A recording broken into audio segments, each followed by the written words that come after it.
इतिहास के पन्नों में आपने चंगेज खान, हलाकू और तैमूरलंग जैसे कई खूनी लोगों के बारे में पढ़ा होगा, जिन्होंने हजारों लाखों लोगों को मौत के घाट उतार दिया था। आज हम आपको कुछ इसी तरह के एक खूनी शख्स के बारे में बताएंगे, जिसने एक ही रात में 7,000 लोगों का कत्ल करवा दिया था।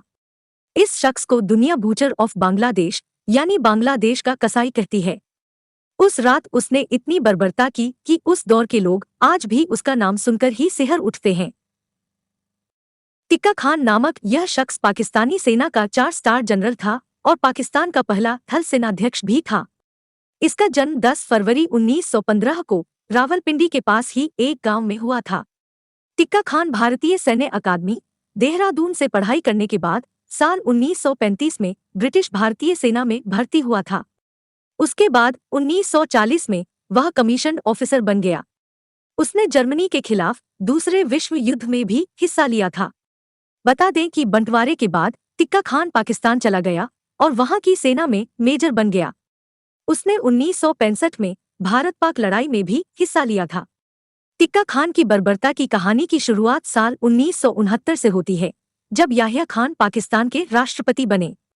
ठीक उसी समय पूर्वी पाकिस्तान, जो अब बांग्लादेश है, को अलग देश बनाने की मांग ने जोर पकड़ लिया। इसलिए टिक्का खान को वहां भेजा गया। टिक्का खान ने पूर्वी पाकिस्तान जाते ही सीधे सैन्य कार्रवाई शुरू कर दी, जिसे ऑपरेशन सर्चलाइट का नाम दिया गया। इस ऑपरेशन के तहत टिक्का खान के आदेश पर पाकिस्तानी सेना ने जो किया, उसे शायद ही इतिहास कभी भुला पाए।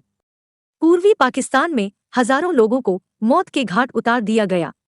एक रिपोर्ट के मुताबिक ढाका में तो एक ही रात में 7,000 लोगों को मार दिया गया। क्या बच्चे, क्या बूढ़े और क्या महिलाएं, किसी को भी नहीं बख्शा गया।